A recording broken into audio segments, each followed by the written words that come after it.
trajiste aquí 2 de café si quieres algo de café.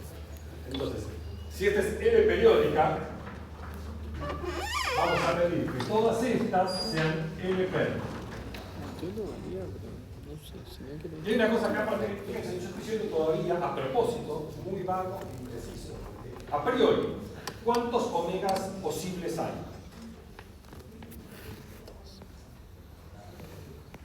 A priori, no voy a hacer ninguna hipótesis.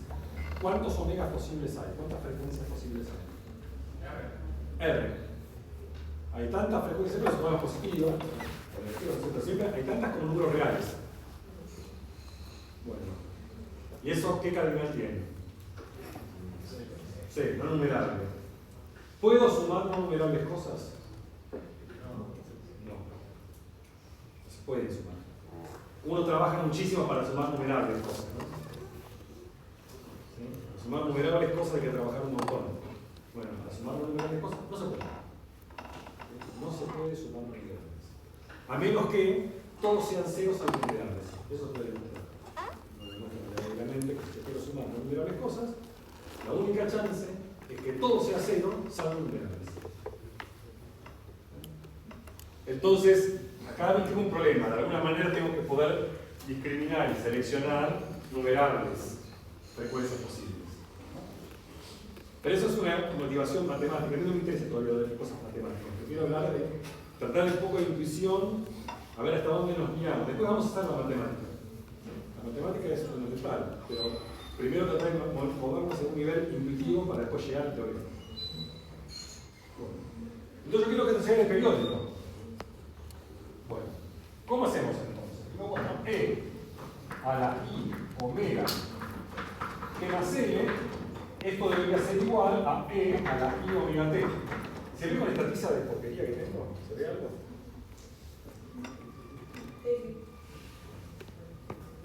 Ahora van a ver que hacer la cuenta acá es mucho más fácil que hacer la cuenta con trigonometría.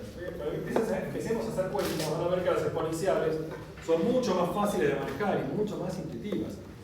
Porque la regla de exponente, que suma de exponentes es producto exponencial, es mucho más fácil que acordarse cómo era la suma de coseno, la suma de seno. Esto es mucho más fácil. Entonces, acá distribuyo, y esto es E a la I omega L, omega T, perdón, por E a la I omega L.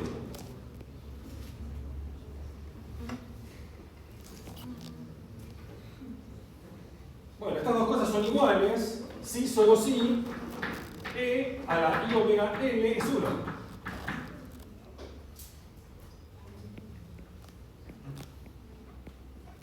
¿Sí? Solo son, porque esto nunca se dura, ¿no? Esto es un complejo, ¿qué módulo tiene el complejo? 1. Esto es complejo de módulo 1, ¿no? Que siempre es circuito.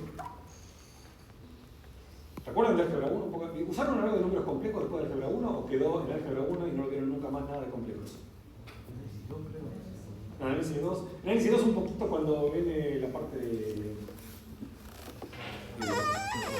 valores, en ALC vieron un poco con los covalores también, seguramente, ¿no? Sí. ¿No hicieron cuentas en CN por N, de organización en CN por N? Algo. Bueno, le voy a pedir un poco tratemos de recordar esto. Si no, recuerden una cosa, vergüenza es robar. No saber no tiene que dar vergüenza.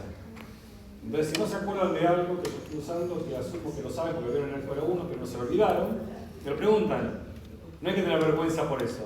Si uno no sabe, pregunta y ahí aprende.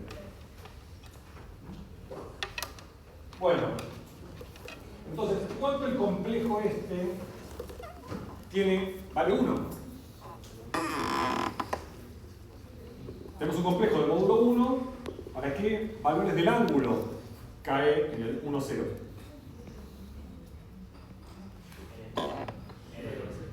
Ahora voy a acá hacer un pequeño...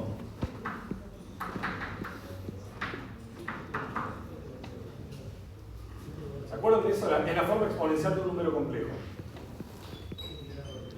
Que es otra forma de escribir coordenadas polares en la R2.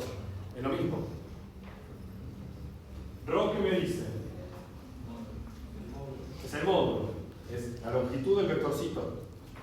Entonces, acá hay un dibujo. El plano complejo. Acá tengo ρ, estoy, quiere decir que estoy sobre este círculo, justo sobre el círculo de radio ρ. ¿Y alfa qué mide? ¿Qué es el argumento del complejo? Vamos a poner acá tita, porque en general uno pone tita, no tita, son R tita, coordenadas polares. Es el ángulo, ¿qué ángulo? ¿Respecto de quién? Cuando uno mide un ángulo tiene que decir respecto de quién. Respecto del semieje positivo de las X. Entonces, si mi complejito era este, si este era Z, este es tita. Es el ángulo respecto del semieje positivo de las X. ¿Está bien? Ahora, está claro que este ángulo que es este complejo, si yo a este ángulo le pego toda una vuelta, vuelvo al mismo complejo.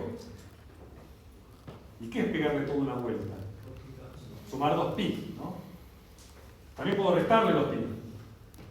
Esencialmente, si yo le sumo 2kpi para cualquier k entero, positivo o negativo, caigo en el mismo número complejo. ¿Estamos de acuerdo con eso? ¿Recuerdan un poco ahora en el Pro 1 esto? Sí. ¿Sí? En el famoso, cuando hacían las raíces de la unidad, ponían el más 2kpi y ahí después seguíamos. Ese 2kpi quiere decir esto, que yo pego vueltitas y caigo en el mismo punto del plano complejo.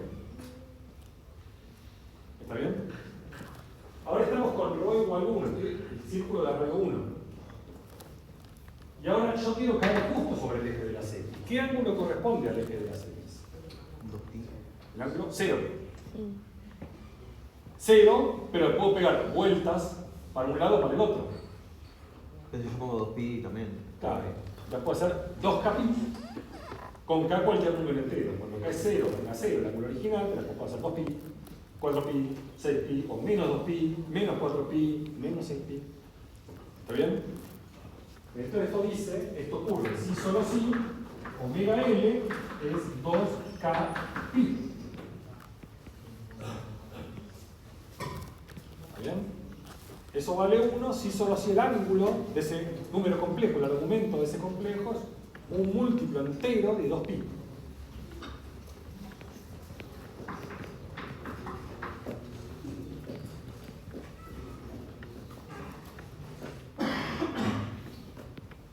Ah, bueno, pero esto me dice, omega, ahora, mi frecuencia, no puede ser cualquier número. Esto es sí, solo K. Omega es 2kpi dividido n. Ahora no tengo un continuo de frecuencias. ¿Cuántas frecuencias tengo? Numerables, tantas como números enteros. Tengo una frecuencia posible, una frecuencia admisible por cada número entero k. Pero ya no tengo un continuo, no tengo tantas frecuencias. Tengo numerables. Eso es mucho mejor mi situación. Ah, pero todo esto es porque vos partís de E a la... Porque quiero que mi onda fundamental sea L periódica. L periódico. L periódica.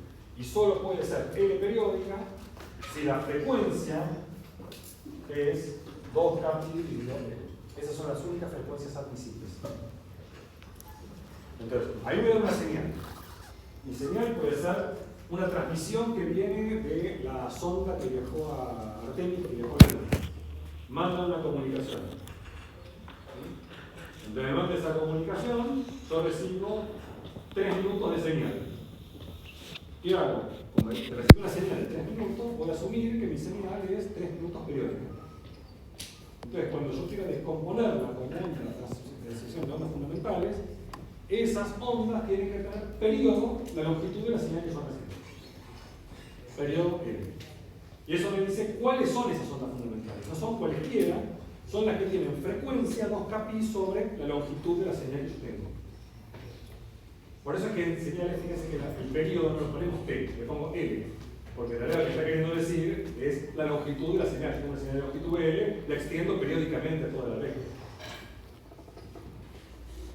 ¿Está bien? Son numerables, son tantos como K. Claro, tengo tantos como K. Acá tenía yo esa cuentita más que saca acá.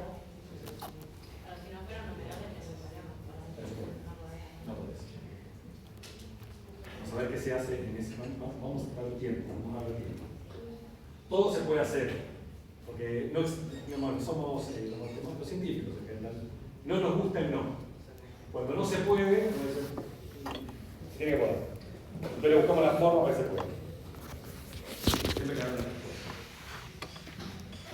Pero las ondas fundamentales periódicas son aquellas cuya frecuencia es 2 capítulos de L. Esas son las ondas fundamentales periódicas.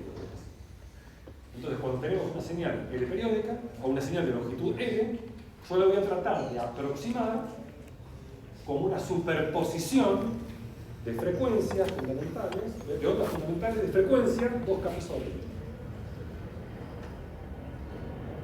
Hasta que estamos, este va a ser nuestro objetivo. Vamos a ver cómo se hace.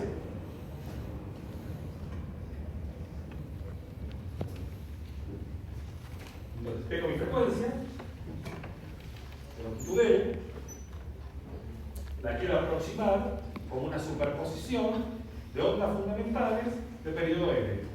Es decir, como una superposición de estas ondas fundamentales. A propósito, no estoy poniendo el índice de sumación documental, y a propósito acá es un churufito, quiere decir la quiero aproximar. Todo eso le vamos a tener que dar precisión. ¿Hasta acá preguntas? Esto vamos a ver más adelante, esto que está acá es lo que se llama la descomposición en serie de Fourier de F. Hacer a F descomponerla como una serie de Fourier es calcular quiénes tienen que ser estos coeficientes. ¿Cómo calculo esos coeficientes CK? Y hay que calcular esos coeficientes CK de manera tal que el churufito sea igual. ¿Sí? Debe ser igual. Preguntas acá. Ahora voy a hacer un pequeño paréntesis. Necesito un poco de repaso de álgebra lineal. Un poquito de repaso de álgebra lineal.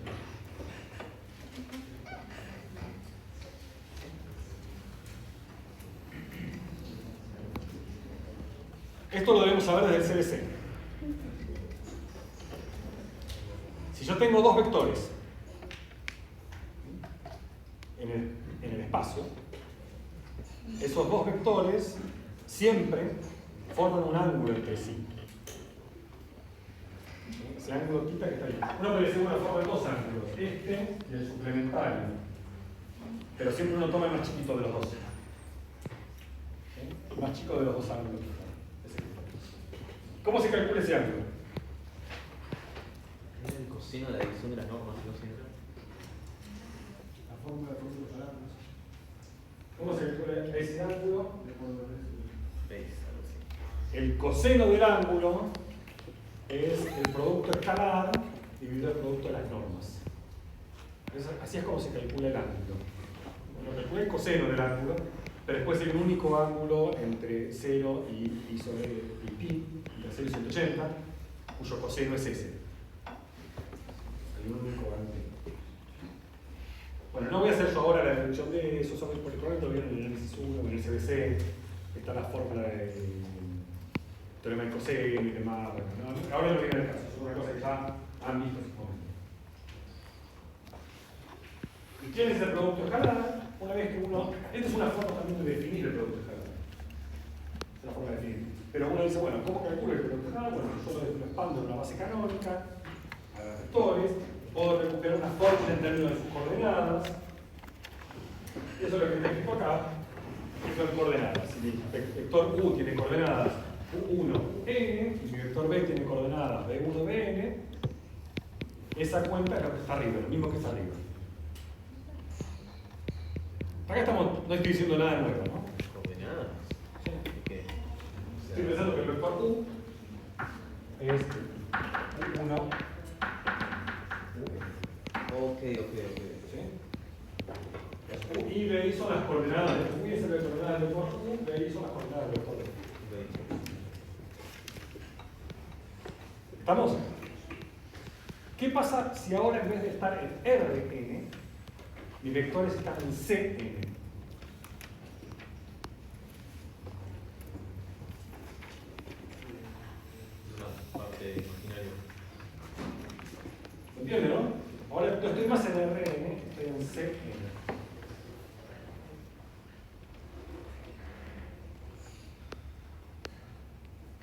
la expresión ahora.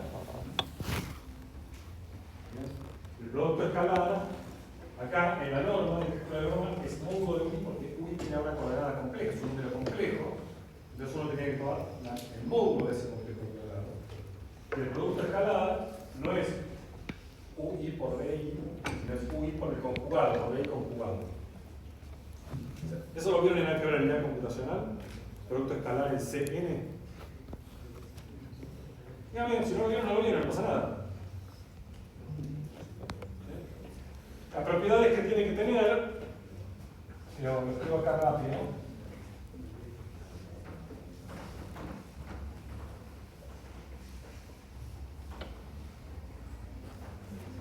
El producto escalar, si estoy en el producto interno en Cn, ustedes tienen un vector U, que es U1, Un, y un vector B que está en B1, Bn, cuando hacen U, producto escalar B, esto es la suma de UI por D, UJ, porque cuando estamos en C, la letra I tiene una significancia, no se puede usar como su índice. ¿Vale? Y las propiedades que tiene este producto escalar, cuando estamos en Cn, ya no es más lineal. No es más bilineal. Esto lo podemos poner así, pongamos que como V. Estos paréntesis. Porque si ustedes hacen, si yo hago U más U tilde, B, esto sí es UB más U tilde B. Si yo hago alfa U por D, esto sí es alfa por B.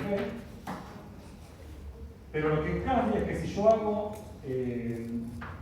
V y hago BU, estas cosas ahora no son iguales. No es simétrico. Porque ahora, fíjense, no puedo intercambiar U con B. Acá no me da lo mismo intercambiar el orden de V. En los reales, no importa el orden en que yo multiplique. Miremos la fórmula. Si yo intercambio U con B, no pasa nada arriba. Pero acá abajo, si intercambio U con B, estoy cambiando quién está conjugado. Entonces lo que vale es que para que sea igual tengo que conjugar.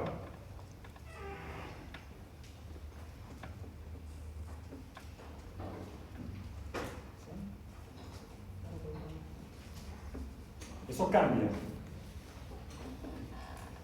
Entonces fíjense que usando estas propiedades, si yo hago U por alfa B, esto es lo mismo que hacer alfa B por U conjugado, que es alfa por BU conjugado, que es alfa conjugado por BU conjugado, que es alfa conjugado por B.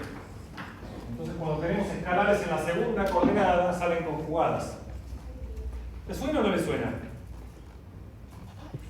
Esto se llama, el nombre técnico no es bilineal, se dice sesquilineal. ¿Escucharon hablar alguna vez del término sesquilineal? Sesqui es una terminología, creo que en griego, que quiere decir una vez y media. Bilineal es 2 veces lineal, lineal en cada coordenada. Acá es 1,5, porque con la suma sí es lineal, pero no saca el escalar, saca conjugado. Es una vez y media lineal. Es una forma sesquilineal.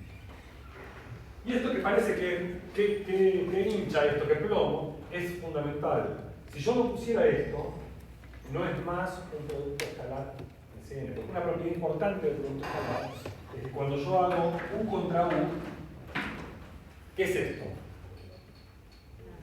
La norma. Eso tiene que ser la norma. Y la norma, yo quiero que sea un número real. ¿Está bien? La norma tiene que ser un número real, tiene que ser la longitud. La longitud del vector es un número real. El poner el conjugado acá es clave, porque si yo hago UJ por UJ conjugado es el módulo de UJ cuadrado. En cambio, si no pongo el conjugado, me queda el complejo al cuadrado. El complejo al cuadrado es otro complejo, ya no es más real, no es un nombre, no funciona. Cuando uno trabaja sobre los complejos, necesita conjugar. Si no, pierdo todas las propiedades lindas de norma que uno estudió también en avanzado. ¿Dudas? ¿Preguntas? Entonces, notemos esto, vamos a estar trabajando nosotros en los complejos. En los complejos hay que computar la segunda componente. Eso es importante tenerlo presente.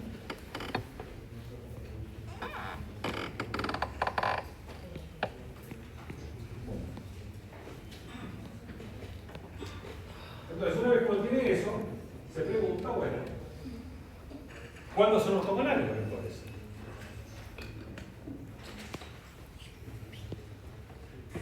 Entonces, ¿cuándo son ortogonales? Es una cuenta trivial. Son ortogonales si solo si el ángulo es pi sobre 2. Ahí se me quedó justo, no me llega hasta ahí, pero ¿qué dice? Lo que no está escrito, ¿qué dice? 0. Porque el coseno de pi sobre 2 es 0. Entonces, para que sean perpendiculares, para que sea 0, el producto escalar tiene que ser 0. Entonces, esta es la noción que me va a importar a mí, que es la noción de perpendicularidad. Cuando dos vectores son perpendiculares, cuando yo los multiplico, uno contra otro, y eso me da 0. Y acá sí el orden no importa, porque si esto es 0, este es 0, el conjugado de 0 da lo mismo. U por B o B por U, uno da 0 si solo 0, otro da 0, porque el conjugado de 0 es 0. ¿Está bien?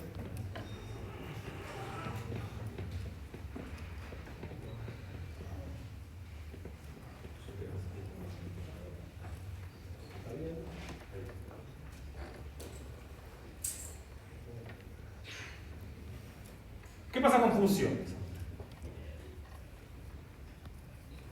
Esta es la pregunta que queremos responder. De toda esta introducción que hice yo fue para motivar lo que viene ahora. Si ahora en vez de vectores, yo tengo funciones, ¿tiene sentido calcular el ángulo entre las funciones? Por ejemplo, el seno de x y x cuadrado forman un ángulo. ¿Cómo se calcula eso? Son perpendiculares. La función f de x igual seno de x, la función f de x igual x cuadrado. Son perpendiculares. ¿Cómo calculo eso? ¿Cómo puedo hacer para calcular el ángulo entre funciones? Eso es lo que quiero que tratemos de responder. ¿Vieron esto alguna vez? Cuando hicieron el avanzado ejemplo de espacios métricos, no trabajaron con espacios de funciones. Distancia. Vamos a ver. Espero que esto me resulte tan claro. Vamos a ver. Vamos a tratar de entender cómo se puede hacer para medir ángulos entre funciones.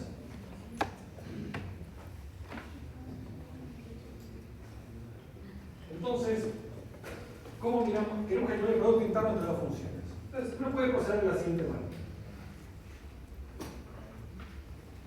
Agarro mi intervalo temporal, un periodo, 0 de la longitud de mi señal. Y lo que hago es, hago una partición. Elegí en este caso la partición uniforme porque me simplifica un poquito, pero no es necesario. Puede ser cualquier tipo de partición. Entonces, una vez que tengo esa medición, que por otro lado, en general en la práctica uno tiene esto, pero cuando en la práctica alguien dice, yo te voy a pasar una señal, vos no tenés nunca en tu compu una señal continua. Nunca tenés en tu compu una función continua. ¿Vos qué tenés en tu compu? ¿Qué tenés en tu compu? Te pasa una función. ¿Qué te pasa? Te dicen un montón de variables de x y el y que corresponde a cada x. ¿Sí? Te pasa una versión discreta de tu función, ¿no? Te pasan finitos puntos. Entonces, esto es lo que vos vas a tener en tu compu. Vas a tener un montón de tiempitos donde vos ampliaste. Eso es lo que hace, vos estás grabando una canción, pones a grabar una grabadora digital, vos tocas, ¿y qué hace la grabadora digital? Toma todo. La grabadora digital te vas ampliando. En un intervalo chiquitito. Entonces te toma un sampleado de todas las notas que vos tocaste.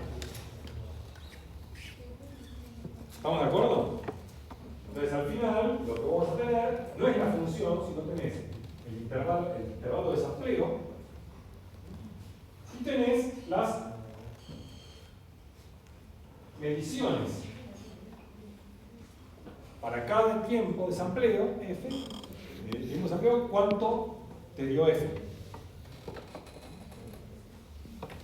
Ahora vos cuando tenés esto, lo que tenés es un vector de dimensión muy grande, ¿no?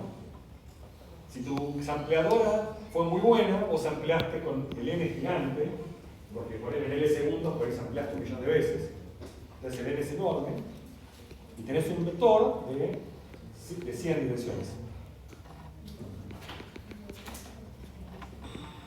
Pero ahora, si yo tengo dos funciones, entonces, pero ¿cuál es el producto interno entre f y g? Bueno, yo miro el sampleo de f, miro el sampleo de g y calculo el producto interno de esos dos vectores.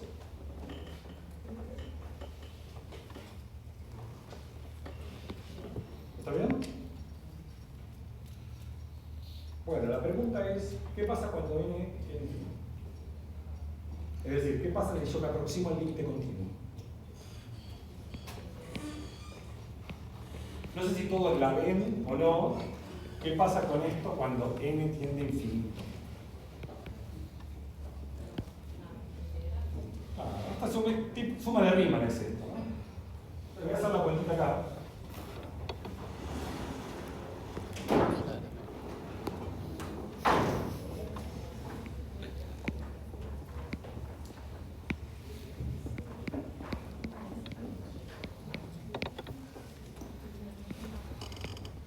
Lo que tenemos nosotros es la suma 1 sobre n.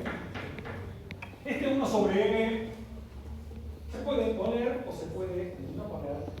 Hay que ponerlo para que el límite tenga sentido.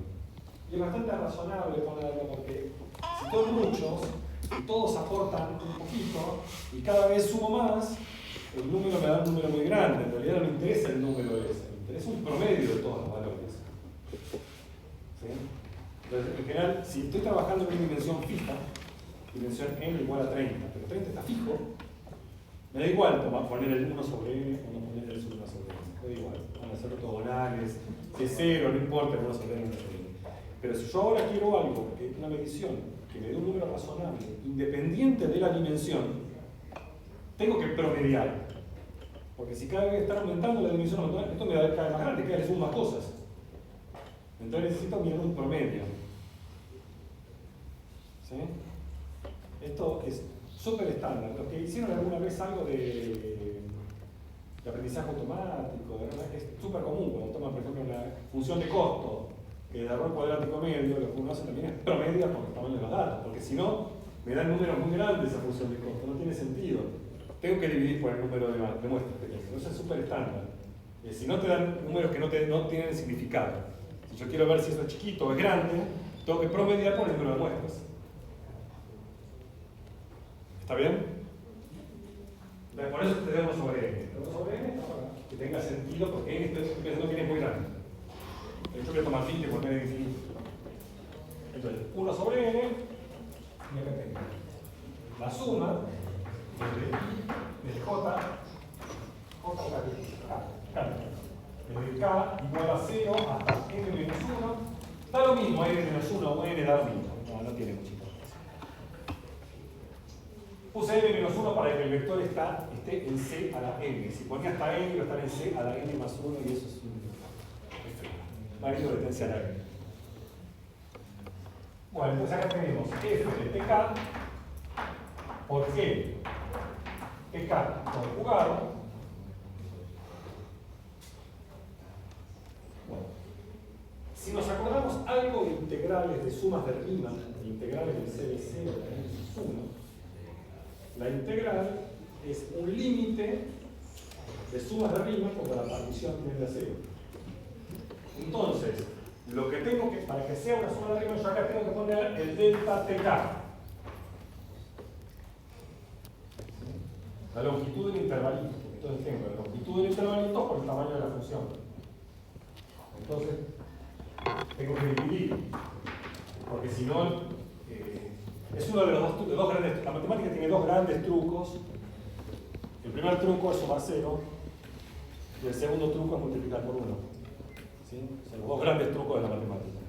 Acá estoy usando el truco de multiplicar por 1. ¿Sí? Si multiplico por 1 una expresión, no la cambio. Si le sumo 0 a una expresión, no la cambio.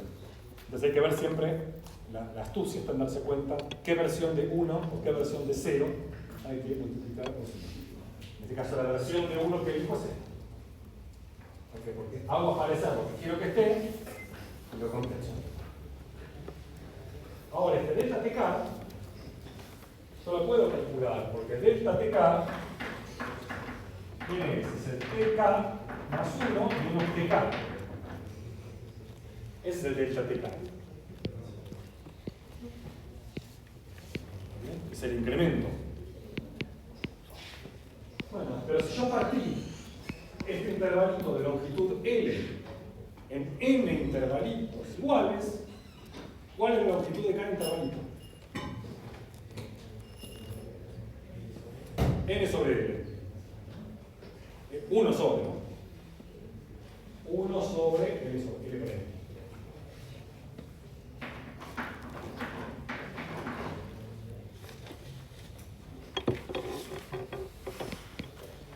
Es L sobre L.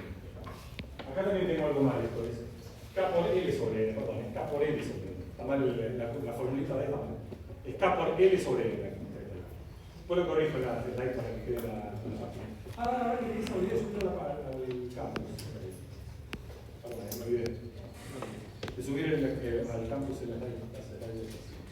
Me olvidé, después la subo.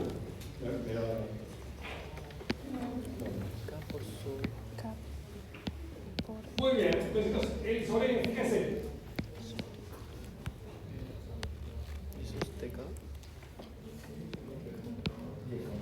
Cuando K estoy en 0, estoy en 0, y cuando K llegue a N, tengo L. Entonces, este TK que está acá, como está L sobre N dividiendo, tengo que multiplicar por N sobre L. Entonces, esto lo tengo que hacer 1 sobre N por N sobre L por la suma de F de TK por G de TK conjugado por el delta TK.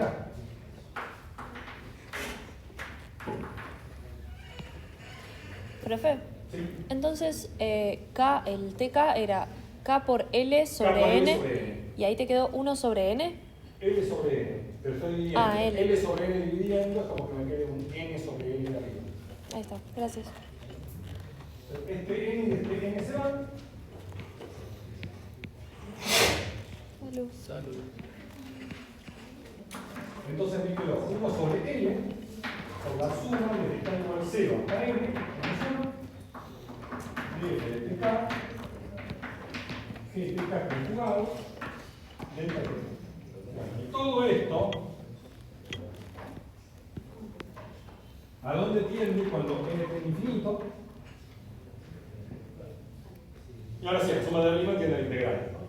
Esto tiende a la integral entre 0 y L de F de T conjugado a L.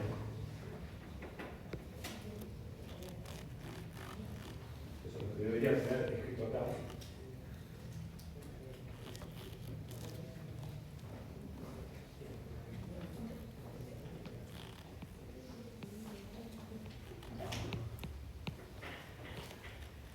Entonces, esta es la forma de calcular el producto interno entre funciones.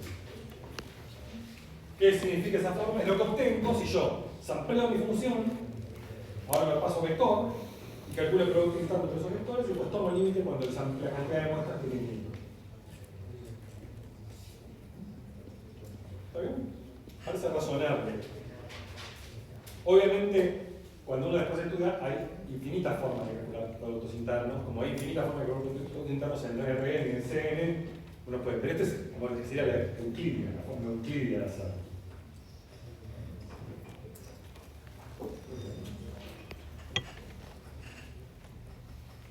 Definición.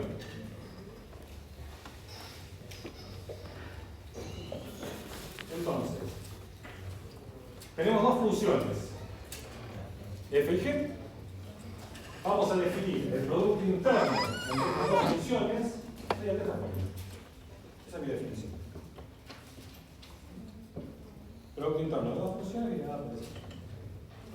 Y en consecuencia de esta definición, las dos funciones son ortogonales y solo si hacer esa cuenta va a ser. Esa es la noción que me interesa. ¿Cuántas dos funciones son ortogonales? Son ortogonales si solo si su producto interno va a ser.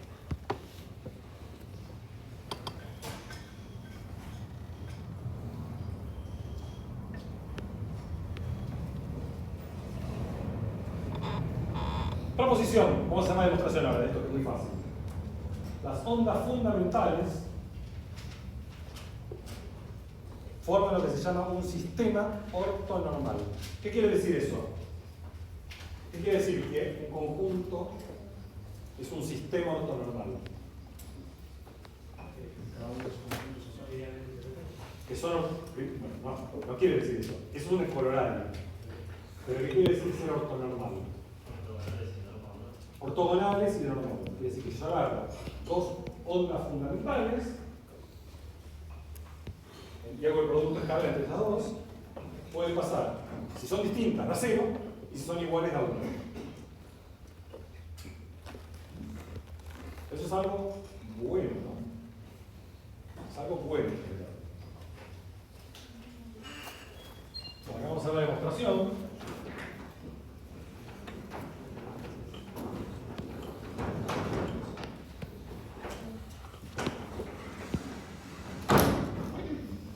Es una pequeña cuenta.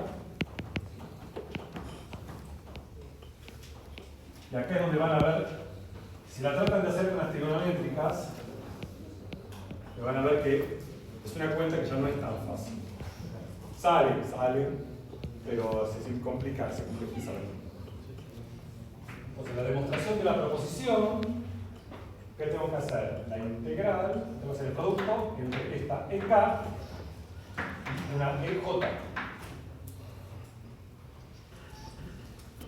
Tengo que agarrar una onda fundamental, EK, otra onda fundamental, EJ, y hacer el producto. ¿Y qué tengo que probar? Si J es distinto de K, da 0, y si no da 1. Eso es lo que tengo que probar. Si J es igual a K, tiene que dar 1, y si J es distinto de K, me tiene que dar 0. Eso probablemente es un sistema ortonormal. Lo que nosotros querríamos es que sea una base, ¿no? Queremos una base. Eso es difícil. En general, cuando estamos trabajando en C a la n, si yo pruebo que tengo n vectores ortogonales, automáticamente sé que es una base. ¿Por qué? ¿Por qué? Claro, porque tengo tantos independientes como la dimensión del espacio. ¿Bien?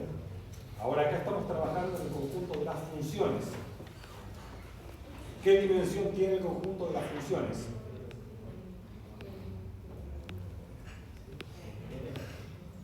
Cero. Infinito. El conjunto de las funciones tiene dimensión infinito. Entonces, ¿no?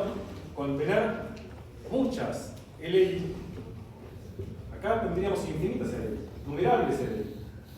Pero ¿por qué eso es una base? Porque solo por ser infinitas, eso es falso, porque si me quedara solo con las de K pares, por ejemplo, también tengo infinitas y son LI.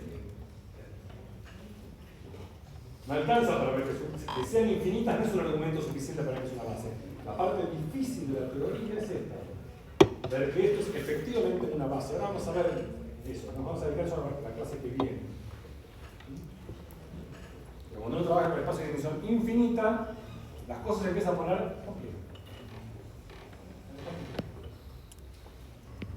Bueno, esto hacemos la cuenta. La cuenta es 1 sobre L por la integral entre 0 y L de E a la I 2K I sobre L T por E a la I 2J pi sobre L T conjugado diferencial de T.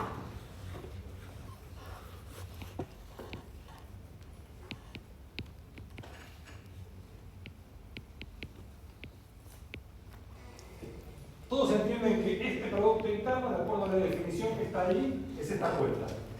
Díganme si no se entiende, qué parte no se entendió. Pero EK, ¿quién es E sub K? E sub K es E a la I 2K pi sobre LT. Este es el EK. Tienes el EJ, que es lo mismo, pero donde dice K, tengo que poner J. Y la que aparece segunda va conjugada.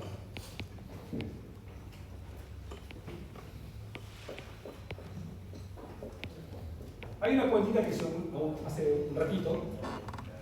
¿Quién es el conjugado de esta? Es poner un menos acá adelante. ¿Estamos de acuerdo, no? Conjugar es poner un menos.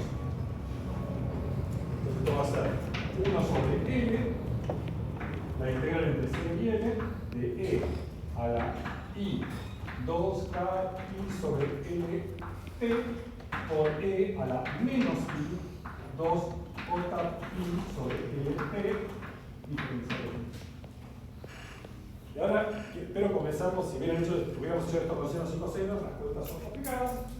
Con exponenciales la cuenta es trivial, porque usamos las propiedades exponenciales. El producto de exponenciales de igual base, los exponentes se suman. Entonces esto me quedó 1 sobre L, la integral entre 0 y L, de E a la I 2 pi sobre L, K menos J, T diferencial de T.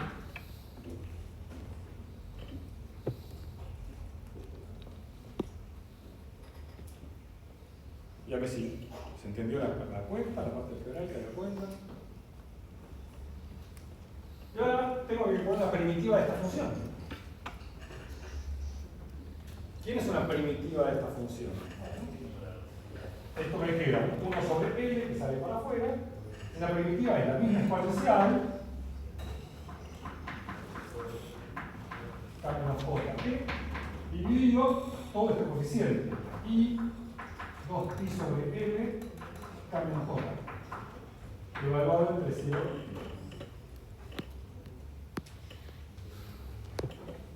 1. La primitiva del exponencial es la primitiva de E al alfa t, es E al alfa t sobre alfa. Eso vale alfa real, alfa complejo, eso vale siempre. La primitiva de E al alfa t es E al alfa t sobre alfa. Salvo que, ¿cuándo esta cuenta está mal? Cuando K es igual a J, ¿por qué está mal cuando K es igual a J? Abajo tengo un 0. ¿Y qué pasa acá si K es igual a J? Queda 1. Esto es si K es distinto de J.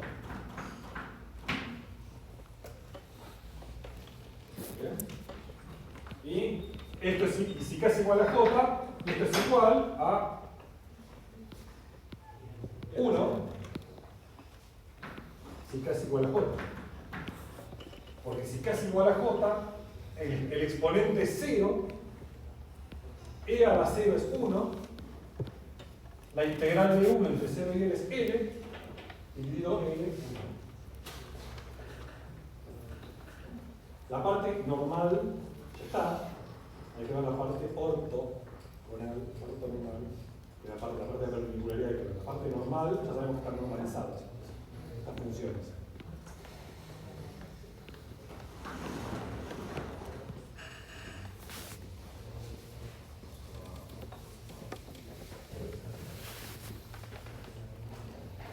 Y ahí qué tengo que hacer, tengo que evaluar el L, en T igual L, y evaluar en T igual 0. Entonces me queda 1 sobre L.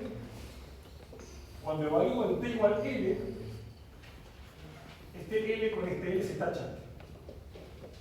Y me queda E a la I 2pi K menos J dividido I 2pi sobre L K menos. Digamos, se está entendiendo lo que estoy haciendo, ¿no? Cuando dice T puse L. Si acá donde dice T pongo L, con este L se tacha. Y ahora donde dice T pongo 0.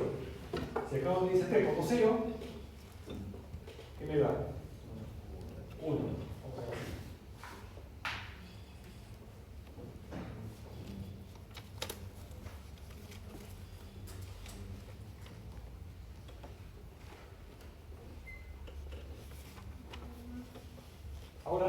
exponencial compleja, ¿cuánto vale? 1, ¿por qué vale 1? Es 2pi por un entero. K menos j va a tener 8 menos 5, no importa, es un número entero. Esto es 2pi por un entero. Entonces, esto también es igual a 1. Pues todo es así. Eso es ortonormal. La cuenta es una cuenta simple. A veces uno se marea por exponenciales complejas, entiendo que puede tener un poco de confusión. Solamente hay que convencerse o creerse que derivar, integrar, es lo mismo, exponencial compleja, exponencial real, tiene las mismas propiedades.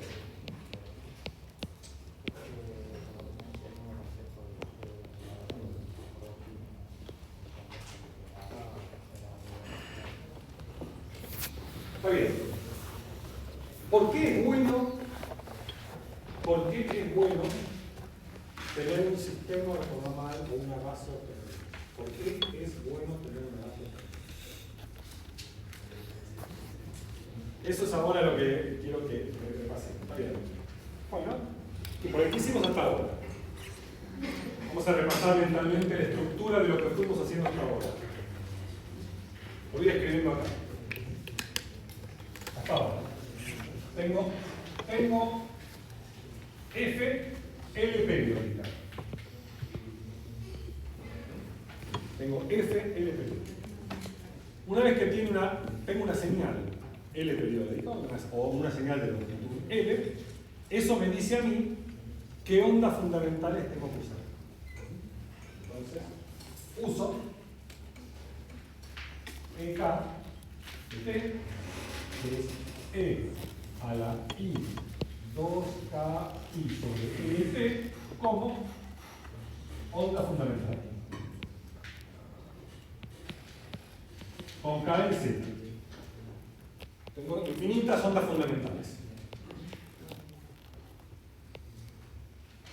¿Está bien? El conjunto de EK de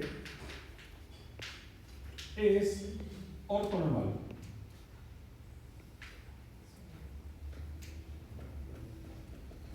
En las funciones.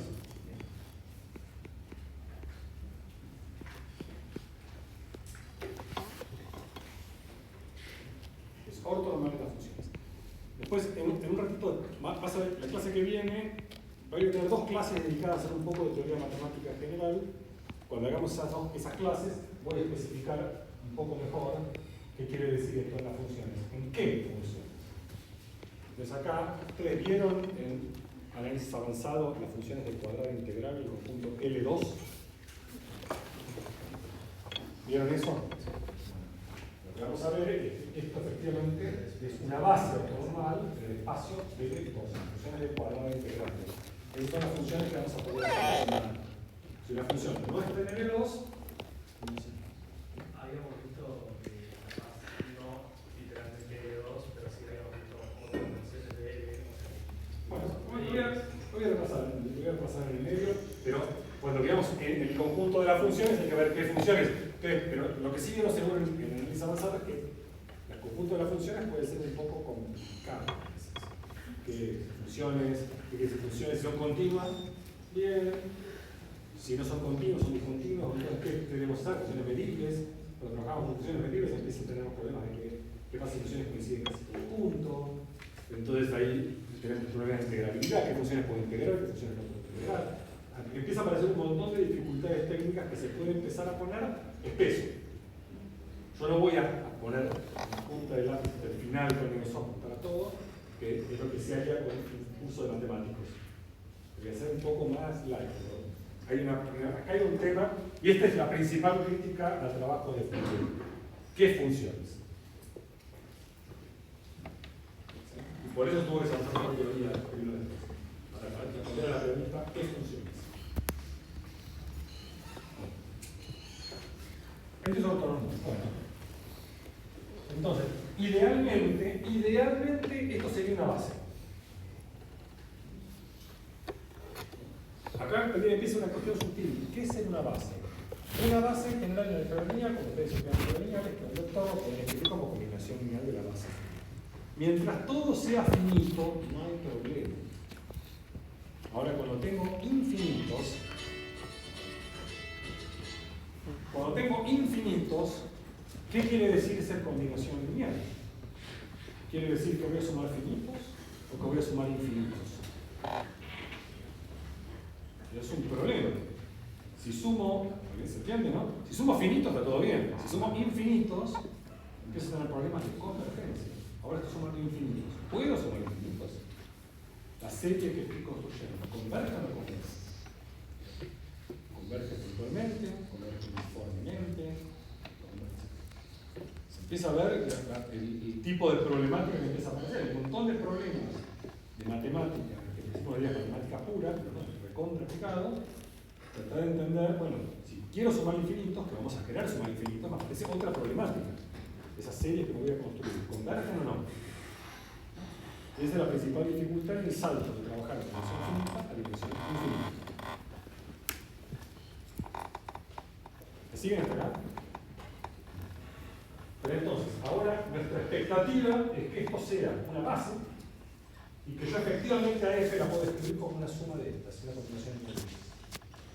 Entonces vamos a hacer un pequeño repaso de qué pasaba en los casos que sabíamos, que son los casos de dimensión finita. ¿Bien? Vamos a dimensión finita, para preparar el terreno para ello.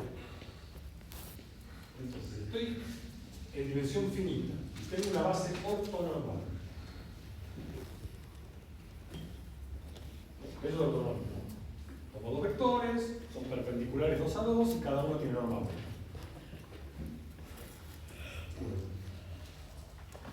¿Cómo hago para calcular las coordenadas de un vector en esta base? Le voy a hacer una cuenta porque viene bien, pero después como el resultado.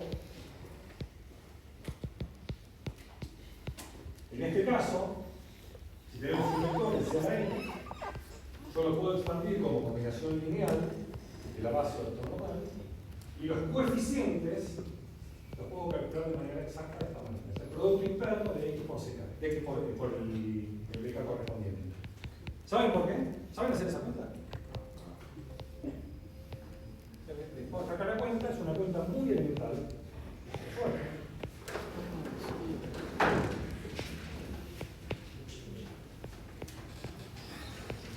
Yo lo paso en dimensión finita porque normalmente si no yo me pongo a hacer la cuenta, acá parece todo mágico. Y no, estoy haciendo lo mismo que uno ya sabía hacer. Si yo quiero hacer x igual a la suma de ck por dk.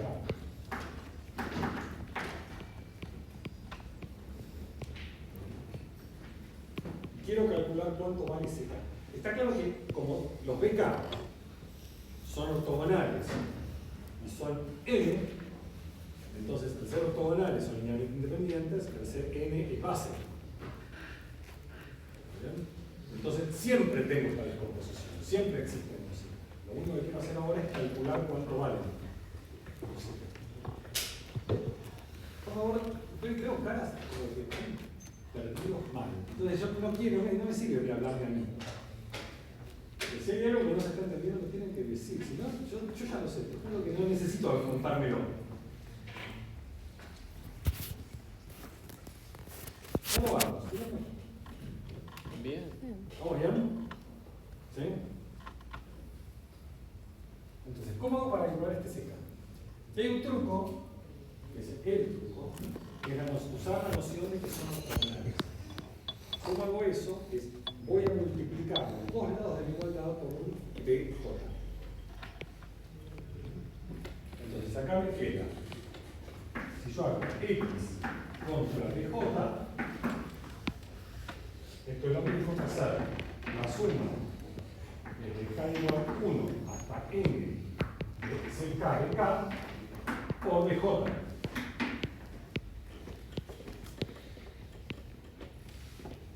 ¿Está bien? ¿Qué propiedad voy a usar ahora? Uso la linealidad, ¿no? Uso la linealidad.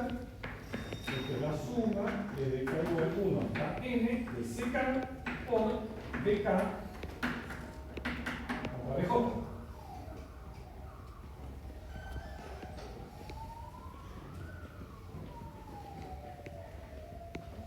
cuánto vale BK por BJ? Vale todo cero, salvo ¿cuánto? Cuando K es igual a J.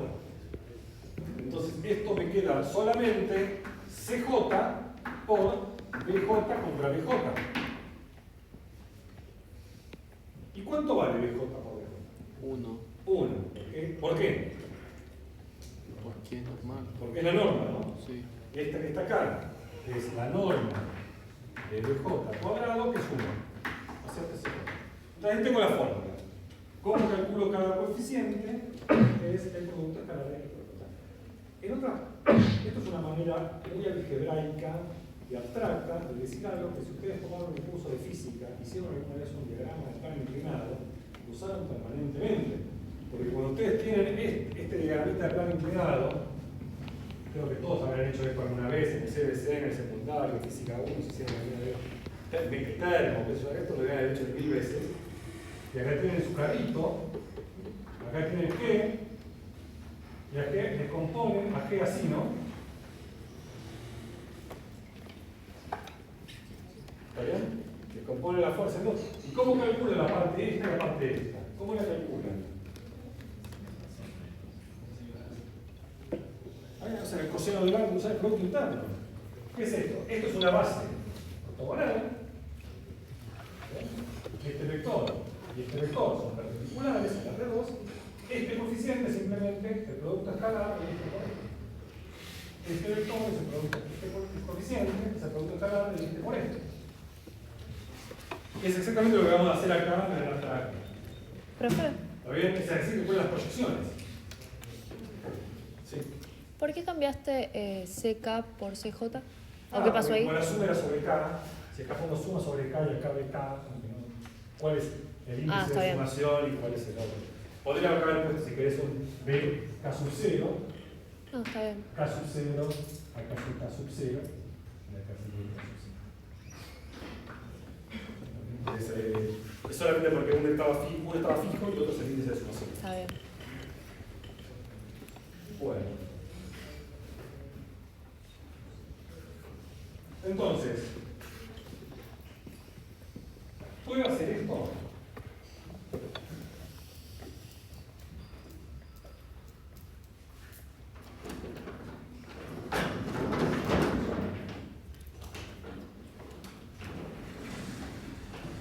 Entonces, ahora, ¿qué hace uno? Si yo quiero, ¿cómo lo hago con funciones?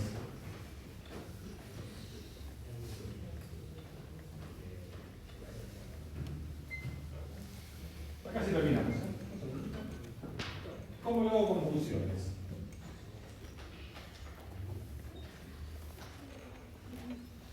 Con funciones, ahora yo quiero que f de t sea como la suma sobre k de ck por e a la i 2k pi sobre l.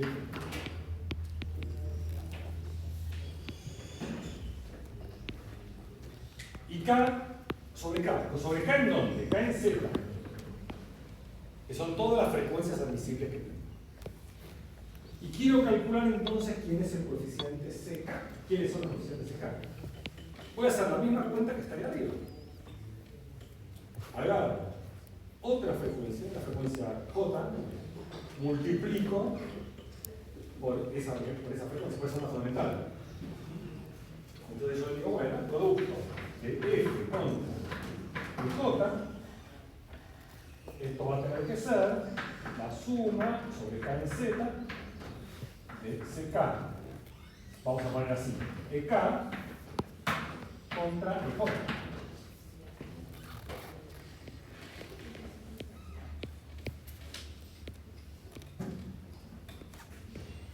Y ahora de vuelta, saco la suma para afuera.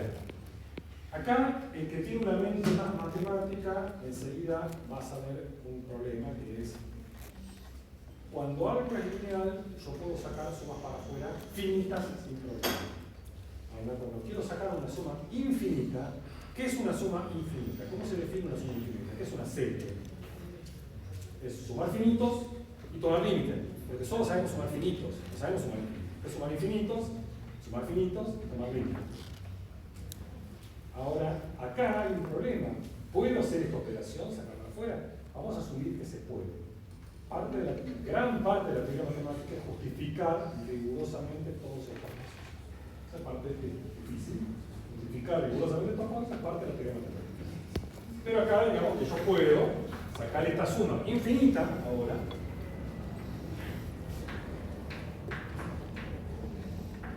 CK por EK contra EJ.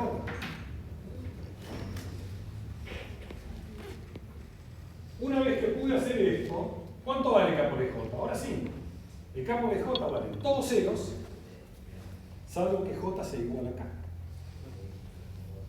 Esto es 0 si K es el integral de J. O sea, esto me quedó igual a CJ, EJ contra J, y de vuelta es 1. O sea, me quedó el CJ. La misma vuelta.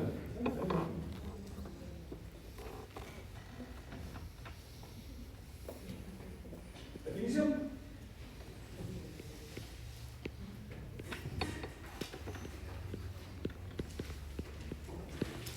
Tenemos una señal periódica del periodo L, o de longitud de la señal. ¿Cómo definimos su serie de Fourier? Entonces se define. Acá están escritos los coeficientes de la serie. Son coeficientes de Fourier. ¿Cómo definimos los coeficientes de Fourier? Los coeficientes de Fourier se definen así. Que es exactamente el producto, este es el producto interno, este es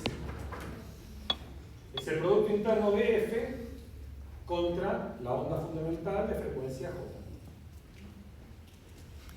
Fíjense que acá aparece el menos acá porque sé que va conjugado. Esto es exactamente lo que vamos a hacer. Y estas son las notaciones. Vamos a poner CK o CK de F, o a veces se le pone F pincho de K. Cualquiera de estas notaciones es lo mismo, depende de donde vean ustedes cualquier notación aparece. Esta igualdad que está acá, ¿por qué vale esta igualdad? Porque esta es periódica del periodo L. Esta es periódica del periodo L. Entonces el producto es periódico del periodo L. Cuando ustedes tienen una función periódica del periodo L, no importa qué intervalo de longitud L elijan para integrar, el resultado es el mismo, porque ven lo mismo. ¿Sí? Entonces pueden integrar de 0 a L, o pueden integrar de menos L sobre 2 a L sobre 2, dependiendo cómo les convenga, porque es un intervalo de longitud y periodo. Integran todo un periodo.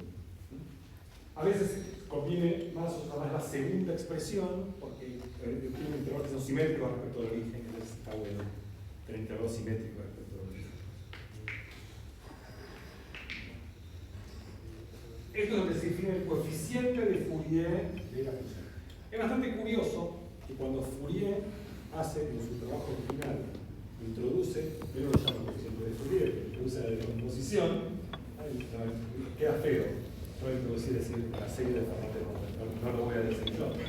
Fourier tampoco lo decía, ni sé, pero no importa. Cuando él hace y deduce la fórmula para los coeficientes, no lo hace haciendo de esta manera. Lo hace muchísimo más rebuscado y complicado. Y uno se pregunta por qué una persona tan inteligente como Fourier, no hizo esto, que es mucho más fácil, hizo un bolón tremendo de cuestas. Y la respuesta de por qué es muy fácil es simplemente porque él la hizo en principios del siglo XIX. Cuando él lo hizo en principios del siglo XIX, no existía la noción abstracta de ortogonalidad. No existía. Todo el desarrollo de la álgebra y en la abstracta es a principios del siglo XX. Él lo hizo 100 años antes y no tenía esta noción, no existía. Entonces él lo hizo de otra manera.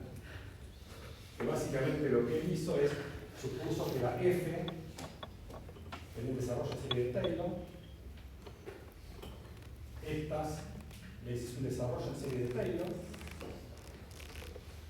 hizo la suma del grupo términos, y el término que está constante con el término constante, el término que está con T con el término con T, el término T cuadrado, el término T cuadrado, y llegaba a un sistema de ecuaciones lineales, de infinitas ecuaciones con infinitas incógnitas, que resuelve.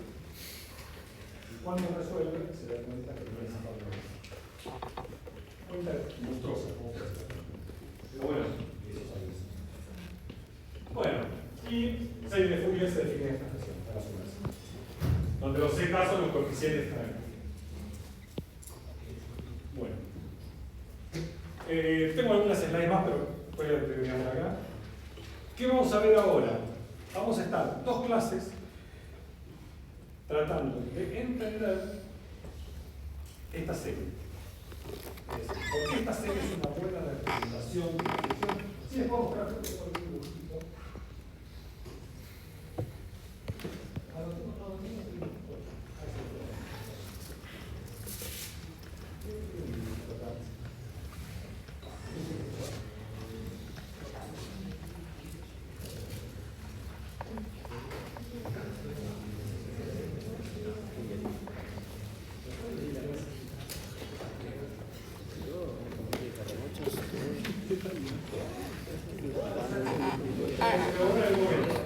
Bueno, no importa.